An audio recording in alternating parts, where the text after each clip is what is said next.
Welcome to e-PG पाठशाला। E-PG पाठशालायां भवतां स्वागतं व्याहरामि। अहं पंकज कुमार व्यासः हरियाणा संस्कृत विद्यापीठ बघौलायां सहायकाचार्यरूपेण नियुक्तोऽस्मि। अद्य भवतां कृते परमलघुमञ्जूषायां चतुर्थः पाठः भवति। अस्य पाठस्य नाम वर्तते अपभ्रंशे शक्तिसद्भाव विचारः। नाम अपभ्रंशेषु शक्तिः अस्ति वा न वा इति विचारः अत्र क्रियते इति नाम्नैव भवद्भिः ज्ञायते। मुख्याः अंशाः भवन्ति पाठनीयाः प्रतिपादनीयाः। अत्र अपभ्रंशेष्वपि शक्तिरिति शाब्दिकानां मतं, तस्य मतस्य प्रतिपादनं, तत्र नैयायिकानां मतं, नैयायिकेषु नवीनानां प्राचीनानां मतोपस्थापनं, ततः नैयायिकानां मतखण्डनं, अनन्तरं शक्तिभेदाः। नाम वाच्यवाचकभावापरपर्यायाय शक्तिः एतावता प्रतिपादिता, तस्याः भेदाः के इति अस्मिन् पाठे मुख्यांशाः भवन्ति। अतः अस्य पाठस्य अधुना आरम्भं कुर्मः।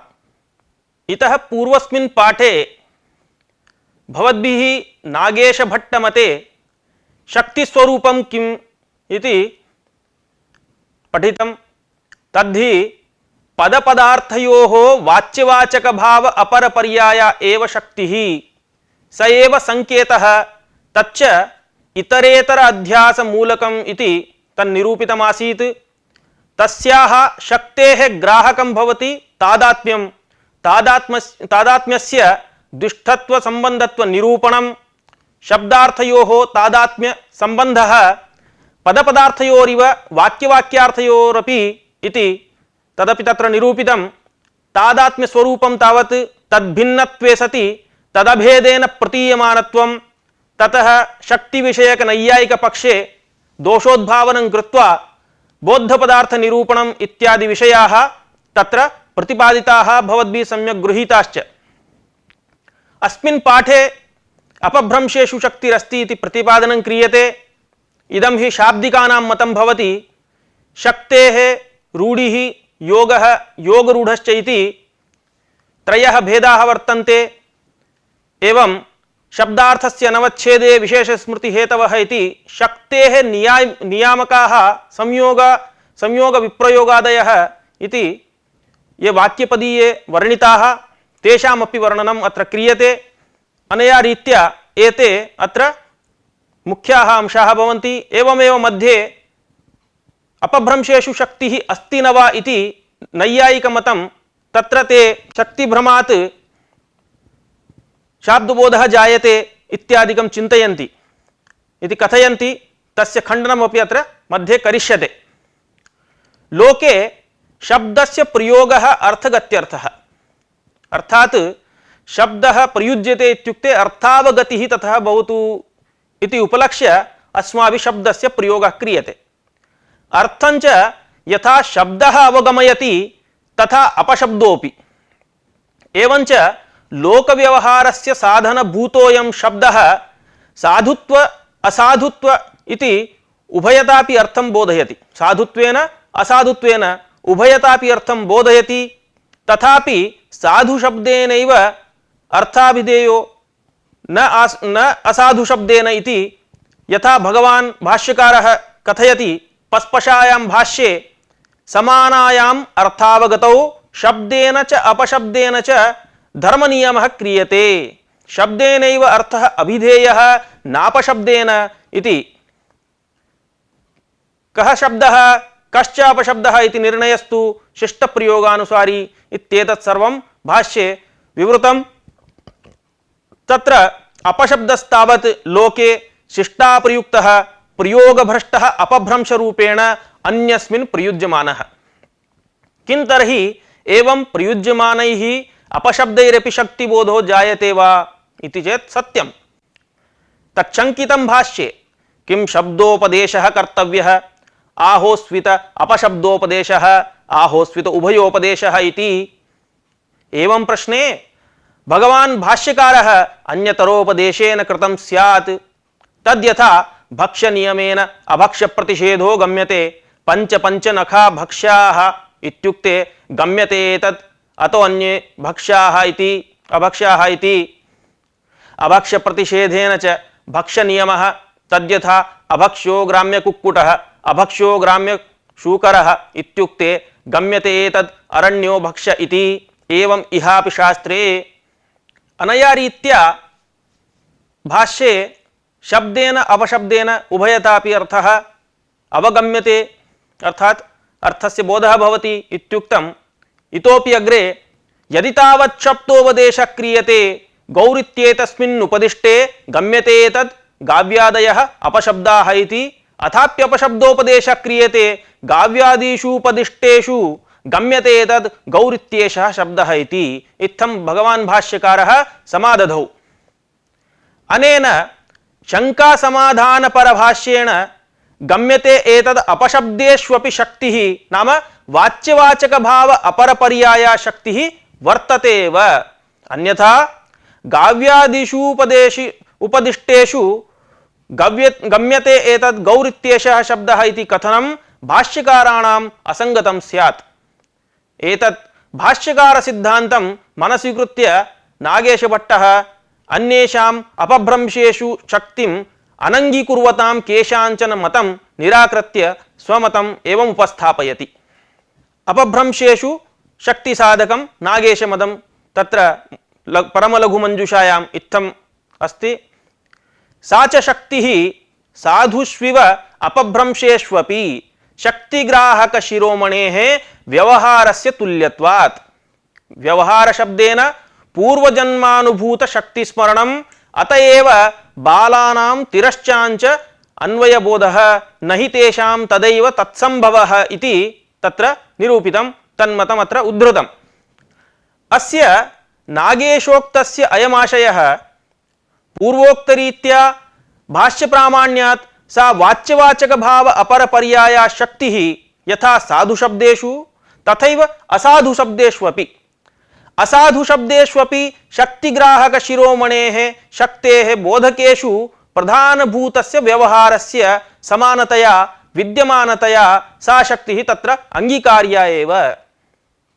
अत्र प्रश्नः यदि व्यवहारदर्शनमेव शक्तिग्राहकं स्यात् तदा जन्म समये उत्पत्तिकाले व्यवहारबोधक शब्दज्ञानाभावात् शक्तिग्रहो न स्यात् तर्हि कथमुच्यते शक्तिग्राहक शिरोमणेः व्यवहारस्य अपभ्रंशेष्वपि तुल्यत्वम् इत्यादि अयमाशयः तत्र प्रश्नस्य वर्तते। अत्र समाधानम् इत्थमस्ति यदि व्यवहारे शक्तिग्रहाभावः तदा इष्टसाधनत्वज्ञानाभावेन बालानां स्तनपानादौ प्रवृत्तिरेव न स्यात्। अतः एतादृश व्यवहार दर्शनेन प्रवृत्तिञ्च विलोक्य पूर्वजन्मनि अनुभूतायाः शक्तेः स्मरणं कल्प्यते। एवञ्च एतादृश प्रवृत्तिरूप कार्यं प्रति केनापि कारणेन भाव्यं कारणाभावे कार्याभावः इति सिद्धान्तात् तच्च कारणं पूर्वजन्मानुभूत शक्तिस्मरणमेव नान्यदिति भावः। पूर्वजन्मनि अनुभव विषयीकृताया शक्तिः सैव संस्कार रूपेण स्थिता तस्याः स्मरणं वर्तमान जन्मन्यपि एवञ्च जन्मान्तरीयं व्यवहार दर्शनं हि स्वसंस्कार द्वारा शक्ति स्मारकं भवति इति पूर्वोक्तस्य पूर्वजन्मानुभूत इत्यादेः अयमर्थः।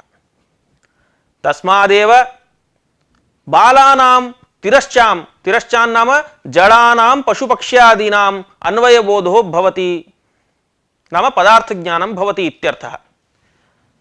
पश्वादीनां स्वजात्यानुसारेणैव प्रतिनियता भवति कापि प्रतिभा यया प्रतिभया तेषामपि अनादि वासनयैव तद्ग्रहः इति तिरश्चाम् इत्यादि वाक्यस्य अर्थः।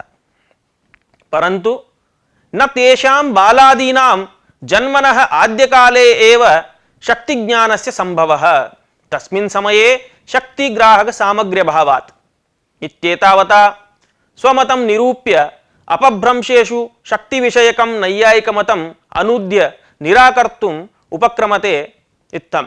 तत्र नैयायिकमतानुवादः, अत्र नैयायिकाः असाधुशब्देन साधुशब्दस्मरणद्वारा अर्थबोधः इति वदन्ति। तेषाम् अयम् अभिप्रायः, यदा व्युत्पन्नाः असाधुशब्दान् शृण्वन्ति तदा ते साधुशब्दान् संस्मृत्य बोधं कुर्वन्ति। एवञ्च तेषां बोधः साधुशब्दस्मरणद्वारा।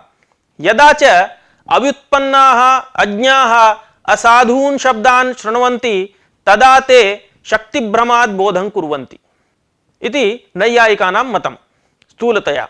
अधुना प्राचीनानां नव्यानां च मतभेदः कश्चन वर्तते, तदनुगुणं गच्छामः। प्राचीननैयायिकमतानुवादः अधुना क्रियते। तेषां प्राचीनानां मते व्याकरणसंस्कृते साधुशब्दे एव शक्तिः, न अपभ्रंशे, न च तथा सति अपभ्रंशात् बोधो न स्यादिति शङ्कनीयम्। नाम अपभ्रंशात् बोधो न स्यादिति न शङ्कनीयम्। कुतः इत्युक्ते व्युत्पन्नस्य साधुशब्दस्मरणात् बोधोत्पत्तेः। यतोहि यः व्युत्पन्नः वर्तते सः साधुशब्दस्मरणादपि तस्य बोधो जायते इति तेषां मतं। तत्र वाक्यपदीये न्यायमतानुवाद प्रतिपादिकासु कारिकासु इत्थं निरूपितं, तदैव तत्र ते नैयायिकाः स्वीकृत्य एवम् अत्र तेषां मतम् उपस्थापयन्ति। ताः काश्चन कारिकाः अत्र भवतां पुरतः उपस्थाप्यन्ते।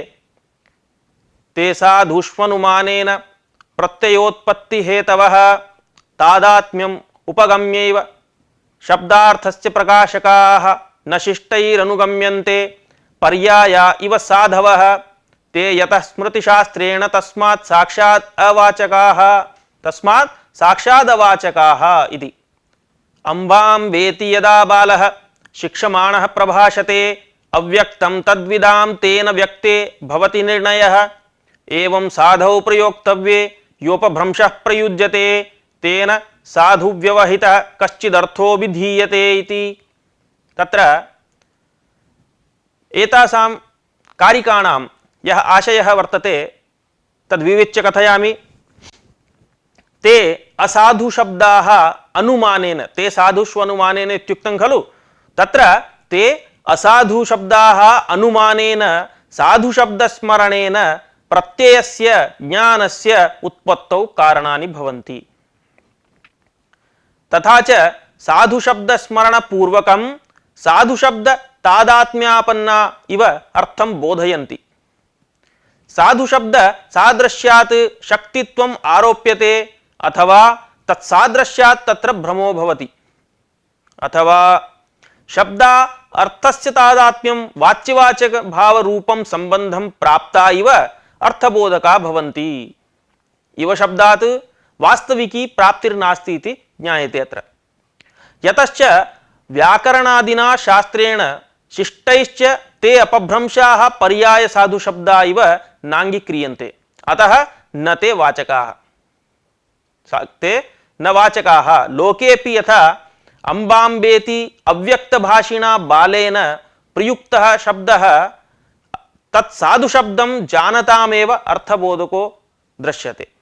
अतएव तदज्ञैः किमयं भाषते इति प्रश्नः क्रियते। यतः यस्तु व्युत्पन्नः स तु अम्बम्ब इति कथनेनापि तत्र अम्बा इत्यर्थे अयं तत्र मातृवाचकशब्दः अनेन प्रयुज्यते इति तेषां बोधः भवति। परन्तु तदज्ञाः ये वर्तन्ते अव्युत्पन्नाः, तेषां तु अयं किं भाषते इत्येतादृशः प्रश्नः तदानीमेव संगच्छते, यतः तेषां ततः बोधः न जायते। तस्मात् अपभ्रंशाः साधुशब्दस्मरणद्वारा अर्थबोधकाः न तु साक्षात् इति युक्तम्। अव्युत्पन्नस्य बोधस्तु शक्तिभ्रमात्। कदाचित् अव्युत्पन्नस्य बोधः जायते चेदपि शक्तिभ्रमादेव जायते। तथा हि प्रथमतस्तु व्युत्पन्नः अपभ्रंशात् साधुशब्दं बुद्ध्वा व्यवहृतवान्। तद्व्यवहारं पश्यतः पामरस्य अपभ्रंशे नाम शक्तिभ्रमः जातः, अपभ्रंशे शक्तिभ्रमः जातः। तथा जातपूर्वभ्रमात् उत्तरभ्रमः इति क्रमेण शक्तिभ्रमादेव पामराणां बोधः इति तेषां मतं प्राचीनानां। नव्यनैयायिकाः किं कथयन्ति इत्युक्ते यद्यपि अपभ्रंशस्य साक्षाद्वाचकं तेऽपि नेच्छन्ति, अथापि शक्तत्वमेव साधुत्वमिति नाङ्गीकुर्वन्ति। ते वृत्तिमत्वं न साधुत्वम् इति कथयन्ति। संकेताद्यज्ञानेऽपि साधुत्व व्यवहारात् समासादौ शक्त्यभावेन साधुत्व अनापत्तेः इत्यादिकम्। इतोपि अग्रे विविच्यते। तदर्थं तत्र संकेतस्वीकारे संकेतस्यैव शक्तित्वेन शक्त्यापत्तेश्च प्रकृतिप्रत्यय समुदायस्य असंकेतितत्वेन असाधुतापत्तेः प्रत्येकं शक्तिमादाय साधुत्वेन च बाधते इतिवत् बाधति इत्यस्यापि साधुत्वं स्यात्।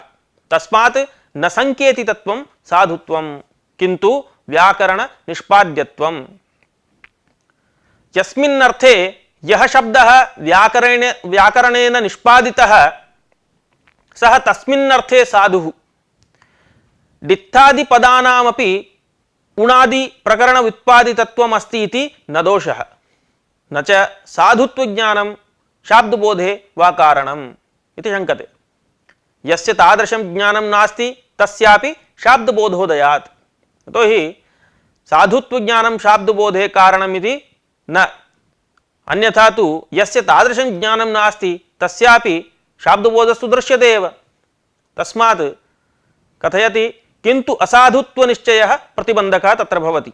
अत एव साधुशब्देऽपि असाधुत्वनिश्चये सति बोधः प्रतिबध्यते। एवञ्च गाव्यादेः असाधुत्वनिश्चयात् न वाचकत्वं किन्तु शक्तिभ्रमाद्वा साधुशब्दस्मरणाद्वा बोधः इति नव्यनैयायिकानां मतम्। अधुना नव्यनैयायिकैः प्राचीनैः यदुक्तं तस्य समुदितस्य खण्डनम् अस्मिन् प्रघट्टके क्रियते। यन्नैयायिकैः उक्तं साधुशब्दस्मरणेन असाधुशब्दादर्थबोधः इति तत् सर्वात्मना अयुक्तम्। साधुशब्दस्य स्मरणं विनापि लोके अर्थबोधोऽनुभूयते। अतः स्मरणे मानाभावात् तेषां मतं न स्वीक्रियते। तादृशस्मरणे मानाभावात् तेषां मतम् अस्माभिः नाङ्गीकरणीयम्।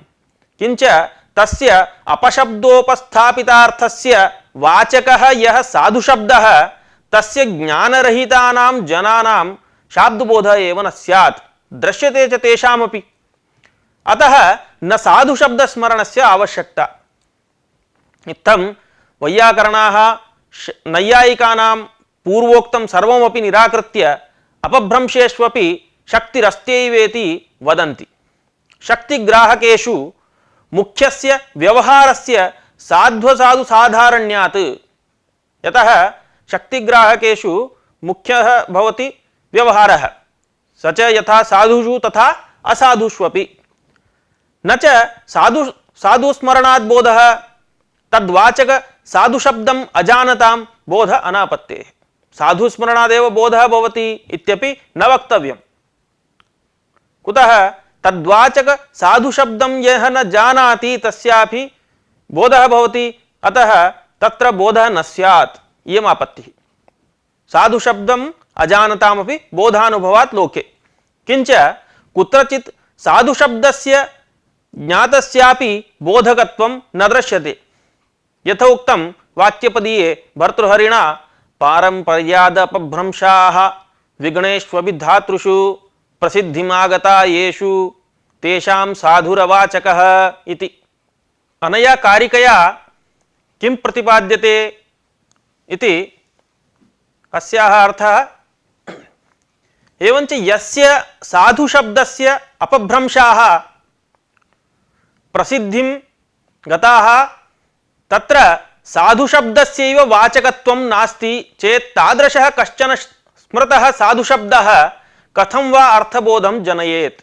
अतः साधुशब्दस्मरणेन असाधुशब्दाद् अर्थबोधः इति तन्मतम् अयुक्तमेव।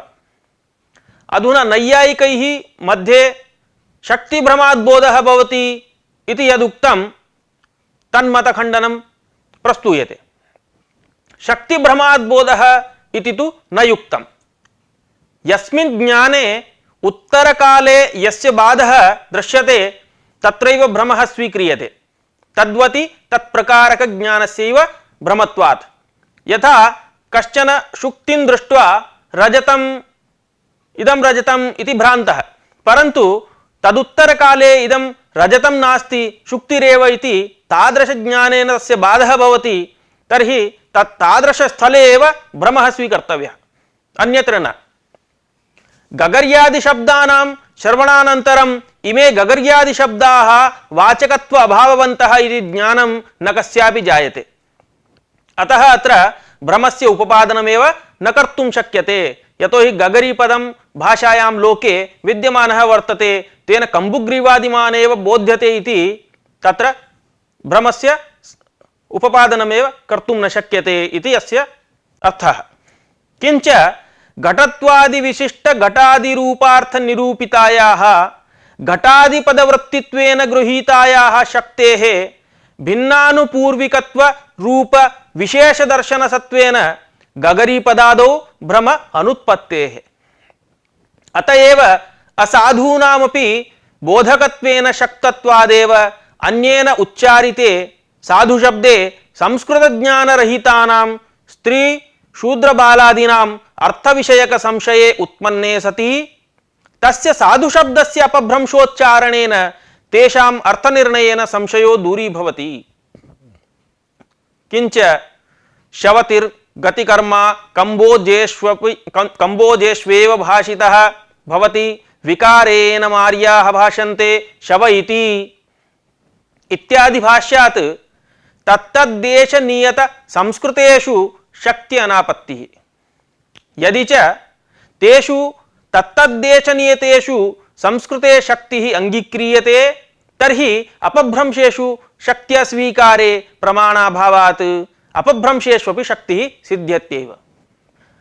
अपभ्रंशानां वाचकत्वे एव आर्यम्लेच्छाधिकरण संगतिरपि भवति इति अधुना प्रतिपादयामि।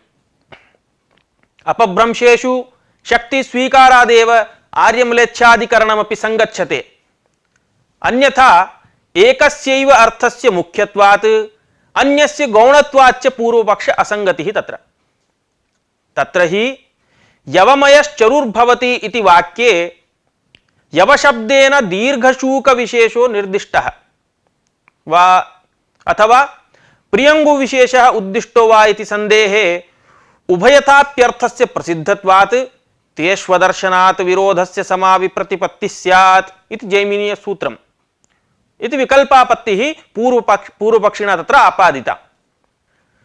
एवं आपादितायां तदनन्तरं शास्त्रस्थानां तन्निमित्तत्वात् इति मीमांसा सूत्रम् इति सिद्धान्तः तत्र उक्तः। शास्त्रस्थानां शिष्टानां आर्याणां या प्रसिद्धिः सैव न्याय्या इति दीर्घशूक विशेष एव अभिप्रेतः इति निश्चीयते।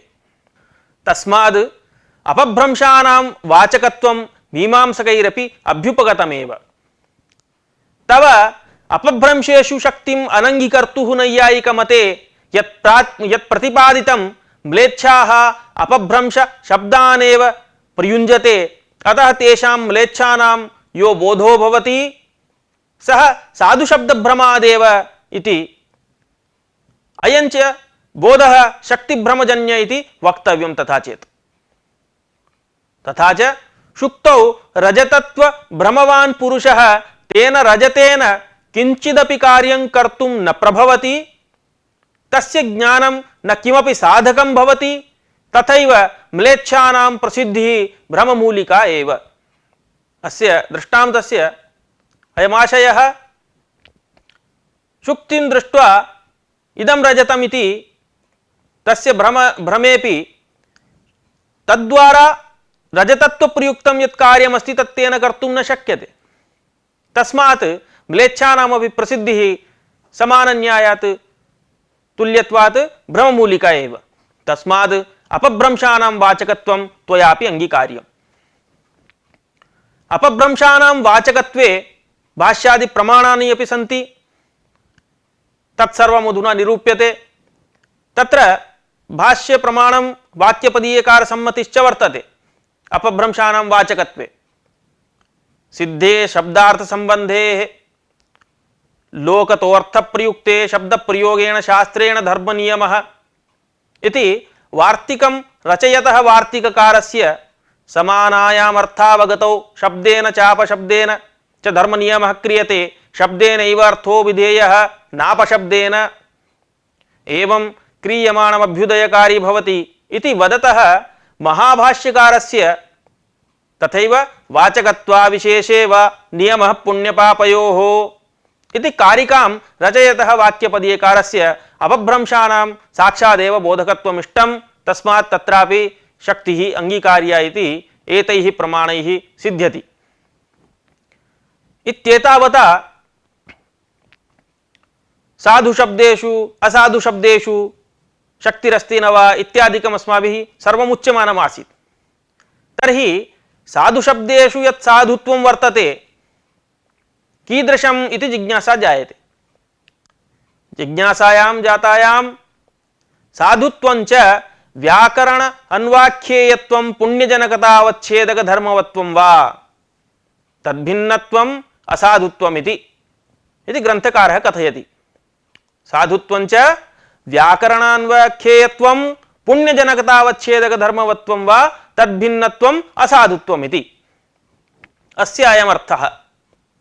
व्याकरण अन्वाख्येयत्वं नाम व्याकरणेन शब्दशास्त्रेण अन्वाख्येयत्वं व्युत्पादन मार्गेण अनुसन्धेयत्वम् इति। एवं पुण्यजनकतावच्छेदक धर्मवत्वम् इत्यस्य तु पुण्यस्य सुकृतस्य या जनकता हेतुत्वं तदवच्छेदकं तद्विशिष्टो यो धर्मः तद्वत्वम् इति तदेव साधुत्वम् इति। अनया रीत्या शक्ति विषयकः कश्चन विचारः संपन्नः। तत्र सामान्यात् विशेषं प्रति इति न्यायानुसारेण आदौ सामान्यस्य बोधः क्रियते नाम सामान्यज्ञानं तत्र उदेति ततः सामान्यज्ञानानन्तरमेव विशेषजिज्ञासा भवति इति हेतोः सम्प्रति शक्तिभेदनिरूपणं सामान्यात् विशेषं प्रति इति न्यायानुसारेण क्रियते। यतः इतः प्राक् सामान्यतः शक्तिः नाम का इति प्रतिपादितम्। विशेषजिज्ञासायां तु तस्याः भेदाः सन्ति वा न वा इति विशेषजिज्ञासायां तद्भेदानधुना निर्वक्ति ग्रन्थकारः। शक्तेः तस्याः त्रयः भेदाः भवन्ति रूढिः योगः योगरूढिश्चेति। रूढेः लक्षणं तु शास्त्रकल्पित अवयवार्थ मानाभावे समुदायार्थ निरूपित शक्तिः रूढिः इत्युच्यते। यथा सा मणिनूपुरादौ वर्तते। शास्त्रेण नाम व्याकरणशास्त्रेण कल्पिताः ये अवयवाः अधुना विविच्य अर्थः उच्यते शास्त्रकल्पित अवयवार्थमानाभावे इत्यस्य। शास्त्रेण व्याकरणशास्त्रेण कल्पिताः ये अवयवाः प्रकृतिप्रत्यार्थरूपाः तेषां ये अर्थाः तस्य अर्थस्य यन्मानं तद् विरहतयैव समुदायेन निरूपिता या शक्तिः सैव रूढिः इत्युच्यते। यथा मणिः इति पदे शब्दार्थक मण् धातोः औणादिके इन् प्रत्यये मणिशब्दः निष्पद्यते। किन्तु सः अवयवलभ्य शब्दकर्तृरूपार्थस्य स्थाने समुदायार्थत्वेन रत्नविशेषं बोधयति। एवमेव नूपुर इति स्तुत्यर्थकात् नू धातोः संपदादित्वात् क्विपिः क्विप्रत्यये नूः अग्रगमनार्थकात् पुर्धातोः इगुपधत्वेन कप्रत्यये कित्वेन गुणाभावे पुरः नुवः नूपुरः इति सिद्ध्यति। किन्तु स्तुति संबंध्य अग्रगमन कर्तृर्थस्य स्थाने भूषण विशेषं समुदायार्थत्वेन बोधयति नूपुर शब्दः इति रूढेः वर्णनं कृतम्। अधुना योगस्य उच्यते। योगलक्षणं तु शास्त्रकल्पित अवयवार्थ निरूपिता शक्तिः। यथा पाचकादौ नाम पाचकादि पदेषु व्याकरणशास्त्रेण कल्पिताः ये अवयवाः प्रकृतिप्रत्ययार्थ रूपाः तेषां यो अर्थः तेन निरूपिता निर्धारिता या शक्तिः सा योगरूढिः इति तदर्थः। यथा पाचक इत्यत्र पाकार्थकात् पच धातोः दुपचष् पाके इति उक्तम्। तस्मात् पाकार्थकात् पच धातोः नुल् तृचौ इति कर्तर्यर्थे नुल् प्रत्यये वोः अकादेशे उपधावृद्धौ पाचकः इति सिद्ध्यति। तस्यार्थः पाककर्ता इति शास्त्रकल्पित अवयवार्थ एव सः। तस्मात् योगः इति उच्यते। ततः तृतीयः भेदः भवति शक्तेः योगरूढिरिति। शास्त्रकल्पित अवयवार्थान्वित विशेष्यभूतार्थ निरूपिता शक्तिः योगरूढिः। यथा पंकजपदे व्याकरणशास्त्रेण विभक्ताः ये प्रकृतिप्रत्यय रूपावयवाः तेषां ये अर्थाः तैः अर्थैः अन्वितः विशिष्टः विशेष्यभूतः यो अर्थः तेन निरूपिता निर्धारिता या शक्तिः सा योगरूढिरित्युच्यते इति लक्षणस्य संपूर्णस्य अर्थः। उदाहरणं तु पंकजः इत्युक्तम्। पंके जातः इत्यर्थे पंकोपपदपूर्वकात् जनधातोः सप्तम्यन्तोपपदयोगे सप्तम्यां जनेर्डः इति डप्रत्यये टीलोपे पंकज इति सिद्ध्यति। तत्र शास्त्रकल्पितावयवाः पंक जन ड इत्येते। तदर्थः पंकजनि कर्तृरूपार्थः। तेन अन्वितः यः विशेष्यभूतार्थः पद्मरूपार्थः तेन निरूपिता या शक्तिः सा पंकज शब्दे इति लक्षणसमन्वयः। अत्र प्रश्नः उदेति यत्र पंकज शब्दात् कुमुदादि पंकजात वस्तुनो बोधः तत्र भवतु साधारण्येन शक्तिः तत्र वर्तते। नाम पंकज शब्दात् कुमुदादि पंकज वस्तुबोधः तत्र साधारण्येन शक्तिः अंगीक्रियताम्। यत्र तु पद्मरूप विशेषबोधः तत्र लक्षणा भवतु। एवञ्च लक्षणया एव निर्वाहे किमर्थं समुदाय रूप शक्ति स्वीकरणम् इति कश्चन प्रश्नम् उद्भावयति। एवं सति अत्र समाधानमित्थं भवति पद्मे अनुपपत्तिसन्धानं सम्बन्धप्रतिसन्धानं च विना न लक्षणावसरः। अस्य अयमर्थः पद्मरूपे अर्थे पंकज शब्दस्य नापि अन्वय अनुपपत्तिः नैव च संबंध प्रतिसंधानं च। एवञ्च पंकज शब्दस्य पद्मे अर्थे अन्वयाभावात् संबंधाभावाच्च अत्र शक्तिरेव न तु लक्षणा। लक्षणा तु तत्रैव यत्र अन्वय अनुपपत्तेः तात्पर्य अनुपपत्तेः वा प्रतिसंधानं विना शक्य संबंध प्रतिसंधानं विना च वाच्यार्थस्य न संभवः। यथा गंगायां घोष इत्यादौ शक्यस्य प्रवाह रूपार्थस्य तीररूप लक्ष्यार्थेन संबंधः वर्तते, सामीप्यादि संबंधः। तथैव गंगायां घोषस्य असंभवात् तत्र प्रवाह रूपार्थे घोषपद निरूपित आभीरपल्ली रूपार्थस्य अन्वयस्य अनुपपन्नत्वात् तत्र लक्षणा अंगीक्रियते। न तादृशः कश्चन संबंधः पंकजपदस्य पद्मरूपार्थे नापि अन्वयानुपपत्तिः, तस्मात् नात्र लक्षणा स्वीक्रियते। अत्र कश्चन विशेषः क्वचित् तात्पर्यग्राहकवशात् केवल रूढ्यर्थस्य केवल योगार्थस्य च बोधः। यथा भूमौ पंकजम् उत्पन्नः। अयं विशेषः किमर्थम् उच्यते इत्युक्ते पंकज शब्दः यदा सामान्यतया प्रयुक्तः तदानीं पद्मरूपार्थं बोधयति, परन्तु तात्पर्यग्राहकवशात् क्वचित् स्थलेषु रूढ्यर्थं क्वचित् योगार्थमात्रं बोधयति। तस्मात् भूमौ पंकजम् उत्पन्नः इत्यादि स्थले तु पंकज शब्दः योगार्थं त्यक्त्वा केवलं रूढ्यर्थं बोधयति। कुतः इत्युक्ते भूमौ तस्य उत्पत्ति कथनात्, न तु पंके। भूमौ कथञ्चिदपि पद्मं न संभवति, तस्मादत्र पंकज शब्देन रूढिमात्रं स्वीक्रियते। एवमेव कह्लार कैरव मुखेष्वपि पंकजेषु इत्यादि स्थले कल्हारं नाम सौगंधिकं ह्रस्वकमलं कैरवं नाम कुमुदं तन्मुखेषु इत्याद्यर्थः अस्य पद्यस्य।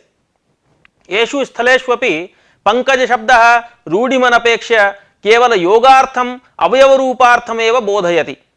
कह्लारकैरवादौ रूढ्यनुसारेण कमलत्वाभावात्। एतत् सर्वम् आर्हाद गोपुच्छ संख्या परिमाणात् ठक् इति सूत्रे भाष्ये स्पष्टम्।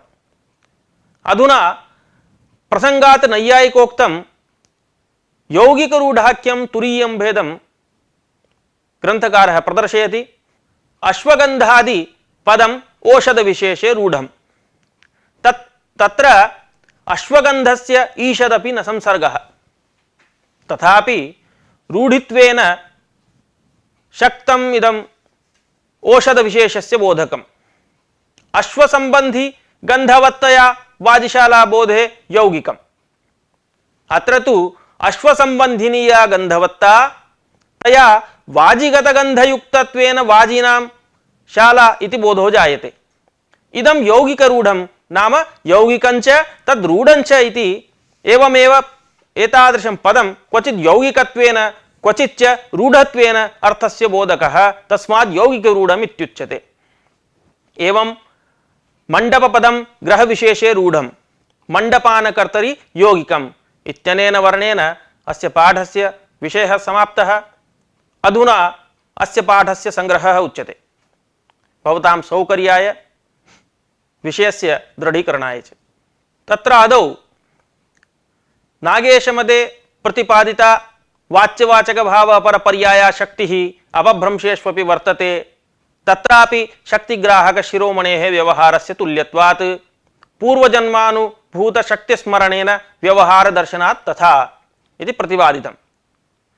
ततः तार्किकास्तु असाधु शब्देन साधु शब्द स्मरणेन अर्थबोधः इति कथयन्ति, परन्तु साधु शब्द स्मरणं विनापि लोके बोधस्य दर्शनात् तेषां मतं न समीचीनम्। एवं प्रसंगात् मध्ये विविच्य प्राचीन नवीन नैयायिकानां शक्तिभ्रमाद् बोधः इत्यादि मतोपस्थापनं कृत्वा निस्संदेह प्रत्ययस्य बाधकं विना भ्रमत्वा योगाद् इत्यादि रीत्या तन्निरासः विस्तरेण प्रतिपादितः।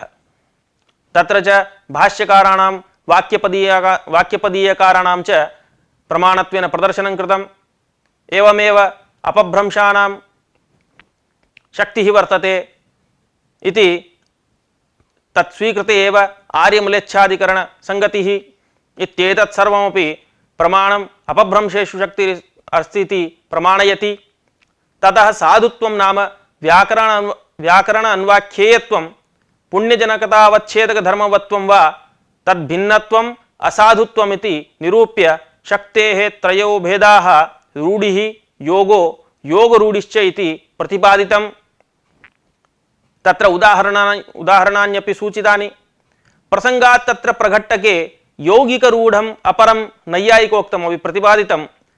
सर्वेषाम् उदाहरणानि एकवारं स्मारयामि। रूढिः नाम मणिनूपुरादौ, योगः पाचकादौ, योगरूढश्च पंकजपदे। ततः अश्वगंधादिपदं यौगिकरूढस्य उदाहरणमिति विस्तरेण प्रतिपाद्य अयं पाठः अत्रैव समाप्यते। शुभं भवतु।